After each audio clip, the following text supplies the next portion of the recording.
Tatangal daw kakabsat kikwa. Agkita kami tatadji agbalin nga asawa. Makita yunit lang ti rupa na kakabsat talaga gamitin nag-request nga ipakilalak kada kayo nung sino man daytoy. May isang nga famous suna kakabsat baka kilala yo. Kita kami tatasuna di kawayan.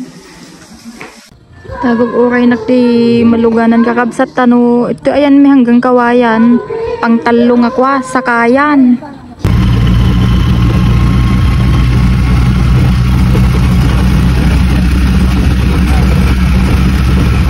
Kalpasan na kakabsat kikwa at sakay tayo ti jeep manon daytan.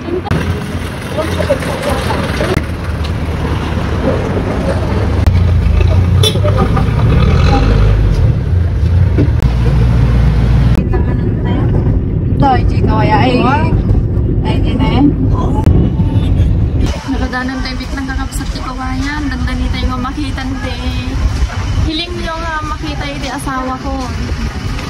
Alam mo nang kakabsat ni maong medyo kuhayek mabisin na pa yun balik tagtagtagta babae ti kwa hindi ako kuha yun nagpanpalang mga magkuhayek ng yana. Kasanungay dahito yung kakabsat o medyo kuhayek ko nagbayagan malimin, pati nagdagog, uri ti kawayan.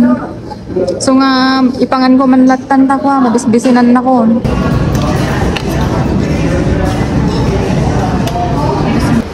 Basta nga ro din kakabsat, pati nagdagog uri ito, alas 5 mit langin kaya, awamit isunan.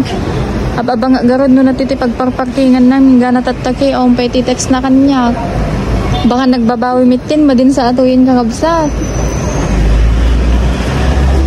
So nga tatakagabsat ki ko panpanunuti ka nagawid aksan ta nagbabawin ang pinadandanon iti pagululi ki kasi iti mapaspasama ko nakakuha man ti puso lalo ta ay ayat ko tatibig at excited na pa nga makita kisunan yung kasi iti napasamak malimin aun tumasakayakon so nga agawid akman lang eh.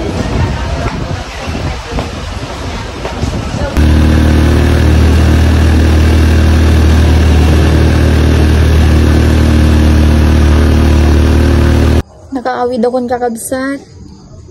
Narabraben na pa nga nag-awid din. Ang gumit expect nga kasi tinapasama. Kami nga sumlipot isuna. Nagtuladan mi. Nagkita kami tata. Kahit nagmalmalim na nga kwa nga nag-uukay kanya nagyakawayan. Awamit tinasangsang pitak. Ang gana tataki awamit ti update na. No apay nga nagtultuloy. Kung kontaki garod so nakakabsat no. Hindi ti problema. So nga, agpaiso ti bagbagada nga napintas pa lang iti pagkabalasang kumbaga i-enjoy. May mayat sa.